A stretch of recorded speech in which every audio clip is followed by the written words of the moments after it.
NEET paper leak मामले में CBI का ताबड़तोड़ एक्शन। हजारीबाग से अब तक 3 आरोपियों को किया गया गिरफ्तार। ओएसिस के प्रिंसिपल एहसान उल हक और वाइस प्रिंसिपल इम्तियाज गिरफ्तार। एक लोकल पत्रकार जमालुद्दीन को भी किया गया गिरफ्तार। सीबीआई की एक टीम तीनों आरोपियों को हजारीबाग से पटना लाई। पहले से गिरफ्तार आरोपियों से आमने सामने बिठाकर पूछताछ कर सकती है।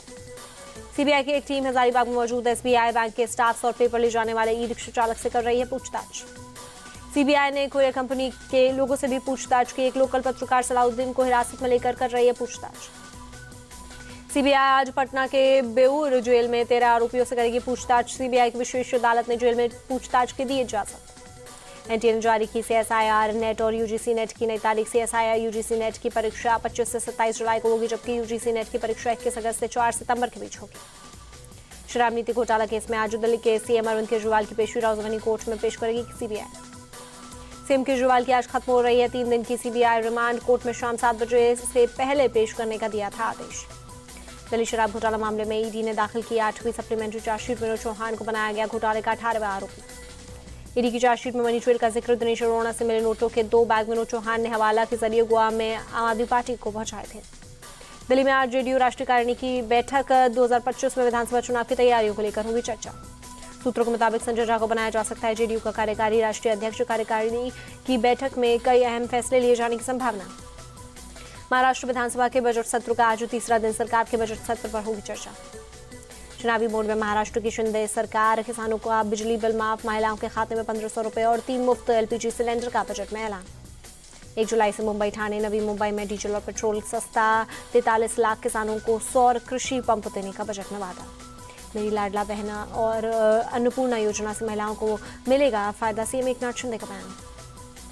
उद्धव ठाकरे ने शिंदे सरकार के बजट को बताया चुनावी बजट। कहा राज्य के विकास और रोजगार के लिए कोई योजना नहीं। महाराष्ट्र सरकार के मंत्री शंभू राजे देसाई का बयान। बजट में महाराष्ट्र के सभी वर्गों का ध्यान रखा गया। कांग्रेस ने महाराष्ट्र सरकार के बजट को जुमलेबाज बजट बताया। नाना पटोले बोले जनता को किया निराश। यूपी की सहारनपुर सीट से हार के बाद फूटा बीजेपी नेता राघव लखनपाल का गुस्सा। कहा आस्तीन के सांपों और जयचंदों को पहचानना जरूरी। राघव लखनपाल ने भगवान परशुराम को बताया अपना आदर्श। कहा जो घर के भीतर रहकर नुकसान पहुंचाने का काम करते हैं उनसे सावधान रहना। यूपी में ओबीसी एससी एसटी नियुक्तियों पर एनडीए में विवाद। केंद्रीय मंत्री अनुप्रिया पटेल ने सीएम योगी को लिखा पत्र। नौकरियों में ओबीसी अभ्यर्थियों के साथ नहीं होना चाहिए भेदभाव। अनुप्रिया पटेल का आरोप यूपी की इंटरव्यू वाली नियुक्तियों में ओबीसी एससी एसटी को योग्य नहीं कहकर रोका जा रहा। बाद में पद को अनरिजर्व घोषित किया जा रहा। बिहार के मुजफ्फरपुर में हेडमास्टर पद की लिखित परीक्षा को लेकर एक सेंटर पर हंगामा। प्रश्न पत्रों के पैकेट में फटा होने का लगाया आरोप। परीक्षार्थियों ने प्रश्न पत्र पहले से लीक होने की जताई आशंका। हंगामे की वजह से काफी देर तक परीक्षा शुरू नहीं हो सकी। मौके पर पहुंचे जिलाधिकारी और एसएसपी ने सभी को समझाया। जिलाधिकारी के मुताबिक परीक्षा के लिए जो प्रश्न पत्र दिया गया था उसका पैकेट फटा था। शुरुआती जांच में हवा से पैकेट फटने की बात आई सामने। बिहार के कटिहार में जमीन विवाद पर पुलिस सब इंस्पेक्टर से भिड़े माले विधायक महबूब आलम। नोकझोंक का वीडियो आया सामने। रघुनाथपुर के वार्ड नंबर 7 में जमीन विवाद पर 2 पक्षों ने बुलाई थी पंचायत। विवाद बढ़ने पर मौके पर पहुंची पुलिस। विधायक महबूब आलम ने पुलिस पर लगाया जनता को परेशान करने का आरोप। कहा ये पुलिस का नहीं अचल पदाधिकारी का मामला। बिहार के जमुई में जमीन विवाद में 2 समुदायों में जमकर हुई मारपीट। दोनों समुदाय के 4 लोग हुए घायल। जमुई के सबल बीघा गांव में 26 जून को पंचायत के दौरान दोनों समुदाय में हुई भिड़ंत। दोनों समुदाय ने लाठी डंडे और पत्थर से एक दूसरे पर किया हमला। पुलिस ने मौके पर पहुंचकर दोनों समुदाय को शांत करवाया। एफआईआर दर्ज कर मामले की जांच शुरू की। कन्नौज में दिल दहला देने वाली घटना। छेड़खानी और ब्लैकमेलिंग से परेशान 8वीं की छात्रा ने की सुसाइड। अश्लील वीडियो वायरल करने की धमकी देते थे 3 युवक। अमृतसर के कक्कड़ गांव में बीएसएफ ने 5 किलो से ज्यादा हेरोइन जब्त की। सुरक्षा बलों का सर्च ऑपरेशन जारी। अवैध हथियारों के साथ जालंधर से बिहार जा रहे 6 हथियार तस्कर अरेस्ट। गाड़ी से 3 पिस्टल के साथ भारी संख्या में कारतूस बरामद।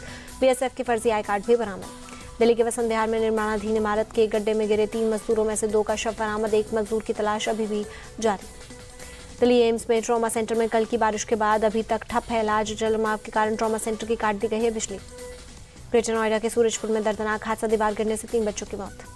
खोदना गांव में दीवार के मलबे में दबे थे 6 बच्चे। 3 बच्चों को रेस्क्यू टीम ने बचाया। गुजरात के नवसारी में हुई तेज बारिश से जनजीवन बेहाल। कई इलाकों में सड़कों पर जल भरा।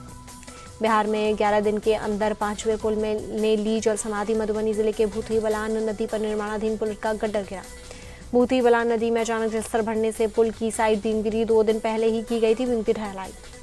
अयोध्या में रामपथ निर्माण में लापरवाही पर योगी सरकार का बड़ा एक्शन। पीडब्ल्यूडी के 3 इंजीनियर किए गए सस्पेंड। अमरनाथ यात्रा आज से शुरू 19 अगस्त तक चलेगी। यात्रा अब तक 3.5 लाख से ज़्यादा लोग कर चुके हैं रजिस्ट्रेशन। पहली पूजा से पहले अमरनाथ के पवित्र गुफा की आई पहली तस्वीर। पहला जत्था दोपहर में पवित्र गुफा के करेगा दर्शन। जम्मू कश्मीर के उपराज्यपाल मनोज सिन्हा ने श्रीनगर में सिविल सोसाइटी के सदस्यों से की बातचीत। यात्रा और मुहर्रम की व्यवस्था के संबंध में बुलाई गई थी मीटिंग। आशा भोसले की जीवनी स्वर स्वामिनी आशा की मुंबई में लॉन्चिंग। आरएसएस प्रमुख मोहन भागवत समेत कई हस्तियां कार्यक्रम में रही मौजूद। आरएसएस प्रमुख मोहन भागवत ने कहा, धर्म का मतलब पूजा नहीं, समाज को जोड़कर रखना और विकास करने वाले अनुशासन को धर्म कहते हैं। T20 विश्व कप में आज होगी बादशाहत की जंग। बारबाडोस में रात 8 बजे होगी भारत और साउथ अफ्रीका की भिड़ंत।